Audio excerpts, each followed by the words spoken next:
He didn't say nothing whack. So when you come talking to me, I feel like you're very selective. This is exactly what I meant last week when I was talking about street is being. Rumors are swirling that Jay Prince might be applying pressure on 50 Cent for calling out Big Meech with the rat accusations.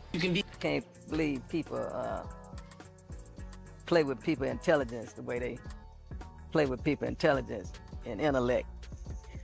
You know, the way they do today. You know, people are telling lies for a living. You know what I mean? They actually lying to y'all for a living. Word is, Jay Prince allegedly warned 50 to dial it back or deal with consequences. But history shows 50 isn't one to fold under pressure. Instead of backing down, he's showing signs that Jay Prince may have just challenged the wrong one. Maybe we need to change the word for the youngsters. The checking in part, you know, is they seem to get hung up on that word, checking in. Yeah. So if we could diversify that word and bring it up to a 2021 thing. Right. What's the word, OG? What's the word? Maybe we may want to tell them they need to get connected. This developing tension isn't surface level.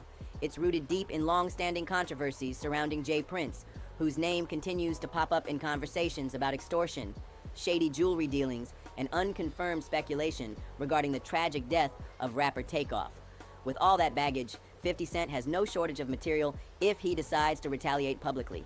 Yeah. You know what I mean? Yeah. Maybe that's the proper word, properly connected or whatnot. Yeah, they get tripped up on the semantics. Yeah, they get stuck. I mean, right there you stuck. So then you stuck on stupid, right? You're stuck on stupid and you're not using your power. Now, 50 has taken to Instagram, hinting at a response aimed squarely at whoever dares question his moves, clearly not shying away from conflict. But the real question is, why is Jay Prince allegedly stepping in for Big Meech? What exactly did he say, and is he miscalculating by targeting someone as notoriously unfiltered as 50 Cent?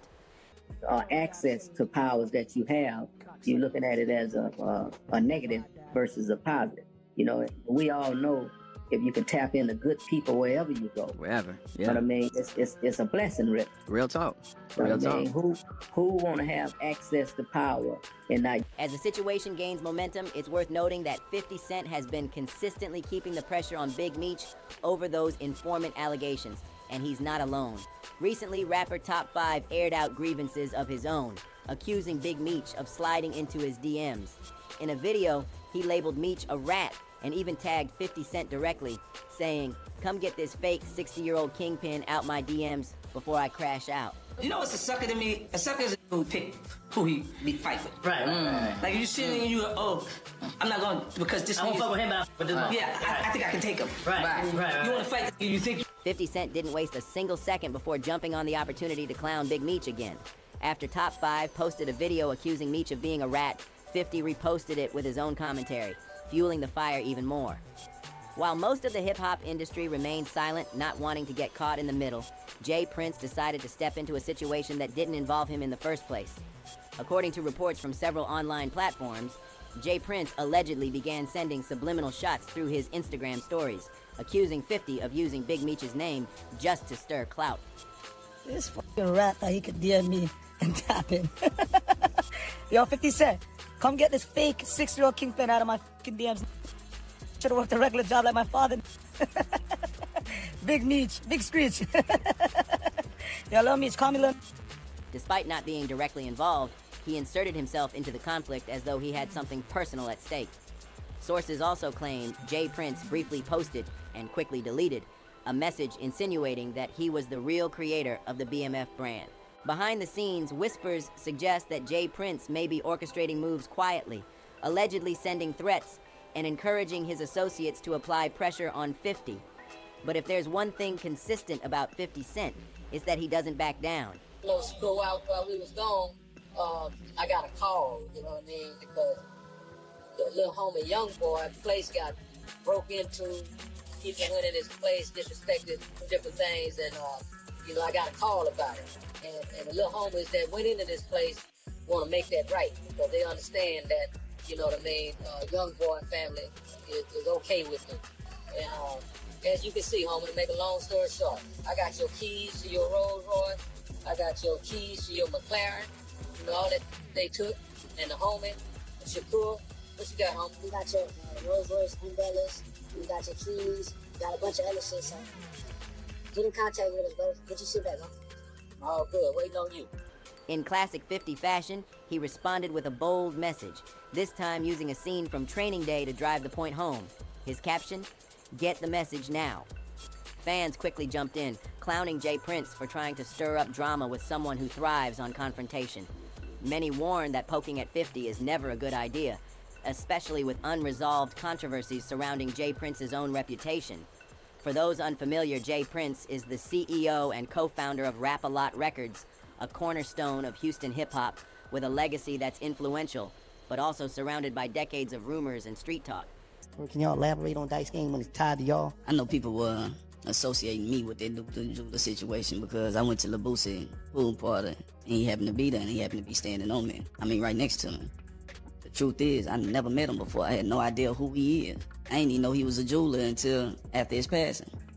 And then the night of that game isn't the night that he got leaving Boosie concert the next night because somebody tried to rob him. You know what's a sucker to me? A sucker is a dude who pick who he be fight with. Right. Like you sitting and you go, oh, I'm not going because this. I won't fuck with him, but yeah, I think I can take him. Right. You want to fight? You think? Jay Prince has long called himself the King of Houston, moving like the entire city answers to him. There's this widely discussed unwritten rule in hip-hop. When big-name rappers land in Houston, Jay Prince is said to step in like a gatekeeper or unofficial security, ensuring their movements are protected. But behind the mystique, serious questions are being raised about what's really happening in the background. On the streets, rumors are circulating that Jay Prince and his son, Jazz Prince, may be involved in more than just hospitality. Can't believe people play with people intelligence the way they play with people intelligence and intellect. You know, the way they do today. You know, people are telling lies for a living. You know what I mean? They actually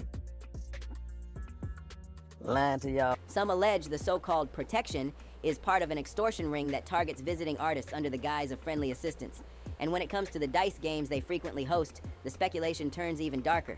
These aren't just casual hangouts. Some believe these setups are traps where certain guests walk in, expecting fun, and leave with losses far bigger than money. The whispers turned into full-blown accusations after the tragic loss of Takeoff. But Takeoff wasn't the first casualty linked to these gatherings. Just months before, Chicago-based jeweler Duke the Jeweler hit big during one of those dice nights, walking away with $100,000. But before he could even get to his vehicle, he was ambushed, robbed, and fatally shot.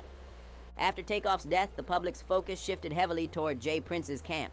Many fans and industry insiders questioned why Quavo, Takeoff's close family, was even present at one of Jazz Prince's dice events, especially so soon after what happened to Duke.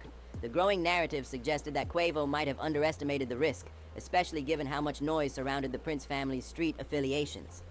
Meanwhile, Patrick Xavier Clark, the man accused of firing the fatal shot at Takeoff, has officially been indicted by a grand jury. But despite nearly 3 years passing since the incident, the court has yet to announce a trial date. With all these unresolved questions, suspicion continues to grow around what really went down that night, and who might have benefited from the silence. Things got even more suspicious when just one day after Patrick Xavier Clark was arrested for the fatal shooting of Takeoff, he somehow managed to post a staggering $1 million bond and walked free under house arrest. The speed at which this bond was arranged raised eyebrows across the industry and among fans, especially considering the serious nature of the charges. But the story didn't stop there. In a twist that only added more confusion to an already murky case, by November 2023, Clark's conditions were suddenly relaxed. No more house arrest, no ankle monitor. All he had to do was follow a simple curfew, stay in from 7 p.m. to 7 a.m. This shift baffled many, who questioned how someone accused of killing a globally recognized rapper could be granted such leniency before trial proceedings even began. And then, the next layer dropped. Court documents revealed that Clark had been slapped with no contact orders. That means no communication with witnesses, no messaging victims' families, and perhaps most notably, no contact with Jay Prince Jr., whose name has been loosely tied to the event through speculation and social media chatter. The internet began buzzing, questioning how a high-profile defendant went from full lockdown to near freedom with so little pushback. The legal defense for Clark is now shifting into high gear. His attorney, Letitia Quinones Hollins, came forward in an exclusive interview with Rolling Stone, claiming her client is innocent. According to her, the evidence doesn't support the accusations. She challenged the prosecution's case, stating that both the ballistics and video footage don't match the narrative authorities have built against Clark. In her words, it was not Patrick Clark. With that statement, the defense drew its battle lines. Quinones Hollins made it clear she intends to dismantle the case entirely when the trial begins, whenever that may be. The DA's office still hasn't set a trial date, and that delay is fueling even more skepticism. With high-profile names tied to the case, suspicious court leniency, and growing accusations of influence behind the scenes, this legal saga is far from over. According to Patrick Xavier Clark's legal team, the narrative being pushed by prosecutors doesn't add up. His attorney insists Clark was just another bystander caught in a deadly crossfire, not the shooter who took Takeoff's life. He was in the same position that Takeoff was in, she told Rolling Stone. He was trying to get out of there alive as well. The defense argues Clark wasn't involved in the argument that sparked the violence. He was simply at the wrong place at the wrong time when bullets started flying. But beyond the courtroom drama, the streets are talking, and whispers surrounding Jay Prince and his family have only gotten louder. One topic at the center of those rumors, dice games. This isn't the first time accusations have swirled about rappers being lured into shady setups during private games in Houston. The industry has been buzzing for years, with many suggesting that some of these gatherings are less about gambling and more about exploiting visiting artists. One of the loudest critics of this alleged pattern has been Whack 100. He has repeatedly put Jay Prince Jr. on blast, accusing him of orchestrating rigged dice games whenever rappers come through Houston. Whack didn't hold back. He openly warned artists to steer clear of those circles, painting the dice games as setups disguised as friendly wagers. He even went so far as to suggest that Quavo and Takeoff may have unknowingly been drawn into something darker the night of the shooting, implying that what started as a game may have quickly spiraled into something far more deadly. These allegations gained traction fast, especially after Duke the Jeweler's suspicious death, following a similar high-stakes dice game linked to the same circle. When Jazz Prince was later pressed about these connections, he denied everything. He claimed he didn't even know Duke the Jeweler and maintained that his dice games had nothing to do with either Duke's murder or Takeoff's tragic death. Still, doubts remain. And as long as the questions continue to outpace the answers, the shadow of what happened that night in Houston won't fade anytime soon. The controversy surrounding Jay Prince and his empire don't end with dice games or courtroom drama. For years, whispers of extortion have followed the Rap-A-Lot boss. While many stayed quiet, a 2020 incident with NBA YoungBoy finally pushed those allegations into public view, highlighting just how deep the accusations run. In July 2020, NBA YoungBoy's Airbnb rental in Houston was hit in what was described as a targeted robbery. According to reports, this wasn't just a random break-in. His chains were stolen, his $350,000 Bentley keys taken, and the thieves made a point to flex online with what they'd grabbed. Videos surfaced showing the suspects flaunting a white Bentley, a white Rolls Royce, and a 2020 McLaren GT, luxury rides that allegedly belonged to YoungBoy's entourage. The situation took an even more questionable turn when a $30,000 ransom was allegedly demanded for the return of YoungBoy's stolen property. This immediately led to speculation that it wasn't just a robbery, it was extortion. Fueling the fire, Jay Prince went live on Instagram, claiming he had YoungBoy's chains and car keys, inviting him to collect them personally. This public display didn't sit well with YoungBoy. Instead of playing along, he called out Jay Prince directly, accusing him of using the so-called check-in culture as a cover to extort rappers when they enter Houston. YoungBoy made it clear he wasn't interested in any street diplomacy, viewing Prince's move as a calculated attempt to finesse more money out of him. But YoungBoy isn't alone in feeling that way. More recently, Cameron and Mahe took aim at Jay Prince too, suggesting that his reputation as a street boss might be more about manipulation than leadership.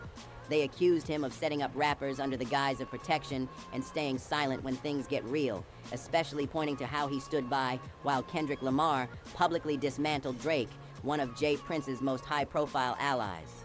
This latest round of criticism is adding fuel to the fire. With more artists speaking out, the long-standing mystique around Jay Prince is starting to crack, and as more stories surface, his empire might be forced to face the consequences of years of behind-the-scenes dealings. Only a select few critics are pushing hate, but the numbers don't lie. Shakur Stevenson holds the top ratings in every ESPN fight this year, and 3 of the top spots going back to 2022. His manager made it clear, any challenges outside the ring will be handled directly. Cam and Maze were called out by name, but they didn't flinch, brushing off the threats with ease. Meanwhile, industry insiders are questioning Jay Prince's decision to insert himself into 50 Cent's ongoing situation with Big Meech.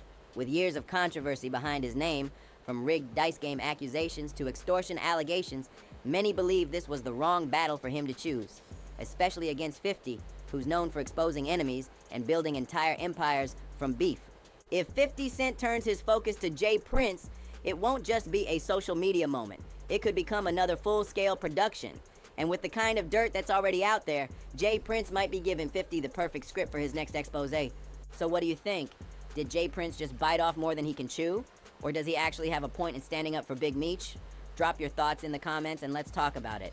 And if you made it to the end, be sure to like this video and